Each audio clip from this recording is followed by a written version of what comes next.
Hello, friends. This is Dave Hurwitz, executive editor at ClassicsToday.com, here with the classical music equivalent of Honey, I Shrunk the Orchestra. Yeah, this is really cool. You're going to like this. This is an 8-disc box on the Capriccio label featuring the absolutely superb Linos Ensemble doing music created for the Association for Private Musical Performances. In Deutsch, that's the Verein für musikalische Privataufführungen. Right? Now, here's the thing. What was the Association for Private Musical Performances? Well, what happened was, around 1918, after the First World War, when everything really sucked, and there was no money, and hyperinflation was about to get started, and the universe was crumbling, Schoenberg, Berg, Webern, and those folk, Zemlinsky and some others, decided to get together a group that was going to do performances of contemporary music for audiences. And they gave lots and lots and lots of performances over the next 4 or 5 years. They finally went bankrupt due to hyperinflation around 1922. But they also made crazy chamber arrangements of large orchestral works. And that is what is here, mostly, not entirely. What you get in this 8 discs is most, it seems, of the arrangements that they made, plus some that were just made like recently for, no apparent reason. And they could be fun too. But, if you want to hear you got to see what's in here. That's what's so much fun. So it's 8 CDs. Let me just tell you what this is. It's hysterical what you're going to get to hear. All right. And, the performances, by the way, are all marvelous. And in the vocal things, they have terrific singers. So, you don't have to worry about any of that. And you get all the texts in the booklet. Not translated, but at least they're there. You could figure it out. First, Bruckner 7. Could you believe it? Bruckner 7. Arranged for clarinet, horn, 2 violins, viola, cello, contrabass, piano, and harmonium. Can you believe that? Can you imagine hearing Bruckner 7 played by clarinet, horn, 2 violins, viola, cello, double bass, piano, and harmonium? Only one brass instrument, a horn, doing Bruckner 7. Oh, gosh. And they play it at normal tempos, nothing too quick. Oh, my, oh, my. Boy, you got to hear it to believe it. It really is bizarre. It's truly bizarre. They were very happy about their arrangement. It was arranged, by the way, by Erwin Stein, who was a Schoenberg pupil, Hans Eisler, remember Hans Eisler? And Karl Ranke. And they did a really good job of it. For what it is, it sounds completely twisted and demented, and that's the joy in listening to it. Next, we get Mahler 4 with Alison Browner, the excellent soprano soloist, and the Songs of a Wayfarer with Olaf Behr, the excellent baritone soloist. Now, the Mahler 4 is arranged, this was done by Erwin Stein in 1921. It was arranged for flute, oboe, clarinet, two violins, viola, cello, contrabass, piano, harmonium, and percussion. And, oh my God, the climaxes in the first movement and the climax of the adagio. Oh dear. Oh dear. Oh dear. Some people will say, well, you get to hear details that you didn't hear before. Well, that's because they didn't exist in the original. In Mahler, one thing you can be sure of, there is no detail that you do not hear in Mahler's orchestration. And there is a world of difference, a universe, a galaxy of difference between an orchestra, which is made to sound like a chamber ensemble, which of course is an imaginative tour de force of color and skill, and a chamber ensemble trying to sound like a full orchestra, which is absolutely ridiculous. But what the hell, We listen to it and we have a good time. It's fun. If you know Mahler 4, you're going to have a great time listening to this, and you'll have even more fun for the horror when you reach those parts that transparently don't work in a tiny chamber setting. So there's Mahler 4. The Songs of a Wayfarer were arranged by Schoenberg himself, and they come off, as you might expect, much better. First of all, because they exist also as piano originals, but also because, you're just accompanying a voice all the way through, and you can still have a little color in there. The orchestration in this case is flute, clarinet, string quintet, that is 2 violins, viola, cello, double bass, piano, and harmonium. And that's it. That's it. And they're lovely. They're charming. Although the third one, Ich hab ein glühend Messer. I have a flaming dagger in my breast that begins, you can't really get the when you only have a harmonium. It's more like a squeeze box. It sort of goes, okay. Anyway, so Next we get, there's some really cool stuff here. Trust me. Even though it sounds bizarre and maybe wholly inappropriate in places. Okay, Das Lied von der Erde. Now this is sort of a gimmick. Why? Because Schoenberg only thought about arranging Das Lied von der Erde. He never actually did it. He made a few annotations somewhere in a score. That's all he did. It was It was done. It was done in the first instance by Rainer Rehn, who was born in 1941. He did it fairly recently, and it's been recorded 1 million times. It's lots of people do this chamber version now. It's just terrible. It's inexcusable, especially in a work that is so unbelievably fabulously orchestrated. But nobody cares, and it's very well sung by Ivan Fuchs and Markus Schäfer. So what the hell? If you're going to get a chamber Das Lied von der Erde, it makes sense to hear it in the context, I think, of this whole box, of the other things they did. Because quite frankly, there's no excuse for it existing other than as a historical curiosity. As an independent artistic thing of value in and of itself, well, it has none. So there you go. And I know some of you will say, well, I like it. Well, we don't care if you like it. In the other t-shirt, it says you can like things that suck. Just admit it. It's okay. It sucks. Like it. Have fun. Own it. Next. Okay. So next we get the Kindertotenlieder, which were arranged by Rainer Rehn, Rainer Rehn. And he passed away in 2015, poor guy. But he did the Kindertotenlieder, and they're very well sung by Marion Eckstein.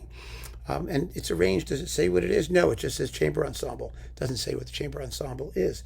Even more bizarre, done especially for the Linos Ensemble, is the Berg Violin Concerto with Winfried Rademacher violin. And boy, is that a little different. It's arranged by Andreas N. Tarkman. Why? I just can't even begin to fathom. But there it is, the Berg Violin Concerto. Then we get the Altenburg Lieder, and this is this is the version after Arnold Schoenberg, arranged for chamber ensemble by Diederik Wagner. Once again, so Schoenberg never did it, so they obliged him. I love it when they say after Schoenberg. What do you mean? Were they running after him? What do you mean after Schoenberg? Either he did it or he didn't do it, and he didn't. But who cares?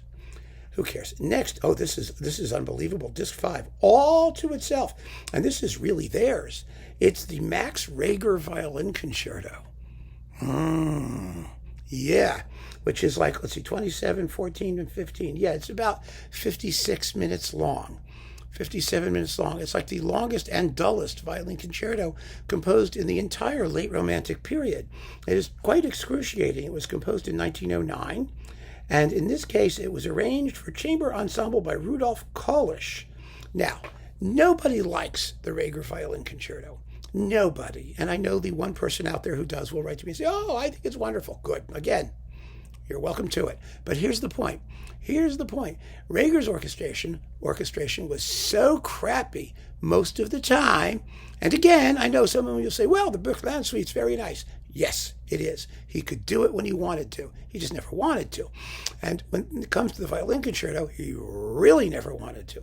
Well, the only thing that's worse probably is his piano concerto. But anyway, this violin concerto sounds better in the chamber version because Kolisch, who was a very good arranger and another pupil of Schoenberg and whatnot, he declogs the whole thing. Now, that doesn't mean that you're still going to want to listen to 57 minutes of excruciatingly dull music. but it's much better and more transparent, excruciatingly dull music. And that's the point. I mean, if you're going to be bored out of your mind, you might as well be pleasantly bored out of your mind. So this was a good one. That's a winner. It really is. Then we get, again, Winfried Rademacher is the excellent violin soloist. Then we get the Schoenberg Chamber Symphony, which is arranged by Webern. And we have Schoenberg's sixth leader for voice and orchestra, his Opus 6 or Opus 8, Opus 8. And only, 1, 2, 4, 5, and 6 were arranged by Hans Eisler. And then somebody else got involved here and I think did the rest of the 1, 2, 4. No, they only do 1, 2, 4, 5, 6. There is no 3. Well sung by Simone Nold. So let's see, and it's arranged, let's see, for soprano, flute, oboe, clarinet, 2 violins, viola, cello, double bass, piano, and harmonium, the usual ensemble we are coming to discover. And then we've got Webern's 6 orchestral pieces, Opus 6, arranged by Webern. Now, this is really interesting because, as some of you may know, the Opus 6 orchestral pieces exist in an original, very extravagant scoring and a revised orchestration for slightly reduced orchestra, and this version was made in between them. Now, I mean, do you hear, what are you expecting to hear from this intermediate version? Well, the music is very short and very peppy and it sort of goes,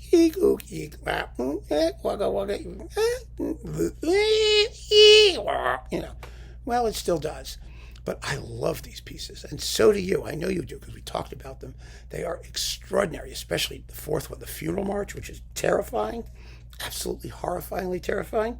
And it's arranged for flute, oboe, clarinet, 2 violins, viola, cello, double bass, piano, harmonium, and percussion. And that makes all the difference. You got to have percussion in these pieces. You just got to. And it's fascinating to hear Webern's own work on this piece. It's the missing link between the 2 big versions.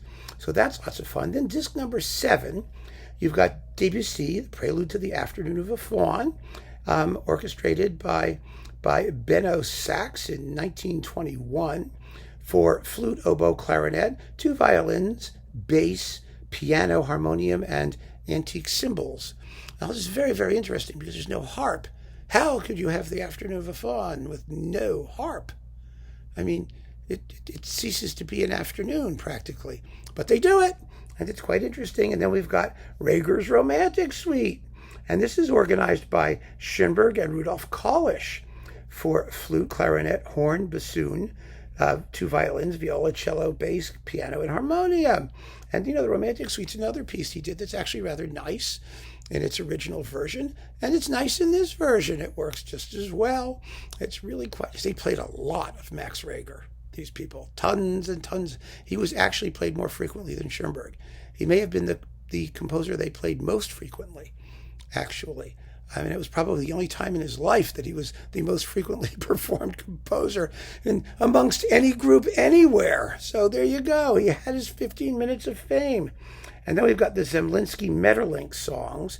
All right, now this is the one where one of these people, Erwin Stein, arranged numbers 2 and 5, and Andreas Tarkman, a modern guy, did the rest of them, numbers 1, 3, 4, and 6.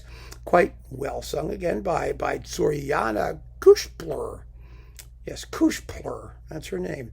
And then you get the Busoni Berceuse Elegiaque, which is arranged, just says, for chamber ensemble by Erwin Stein. So that's contemporary. That was done in does it say when? No, it doesn't say when, but it was done, around the time, 1920, 1921, somewhere in there.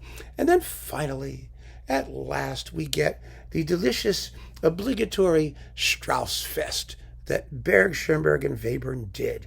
Berg, Schoenberg, and Webern. Yes. You get Wine, Women, and Song, Roses from the South, the Lagunen Waltz, the Emperor Waltz, and the Schatzwalzer, yes, that too. And these are just delightful. These arrangements are quite well known. I mean, Reinbert did a version of them on Philips, and the Boston Symphony Chamber Players did a disc of it. This stuff, as the Second Viennese School arranges the mid-Viennese School, let's call it. It's not the first Viennese School, did these waltz arrangements. I mean, they're charming, and they're endless fun, and it's just delightful. And that's disc 8. And so I got to tell you, I mean, at the price, which is, Capriccio prices for these box sets, it's very, very reasonable, and it's wonderful.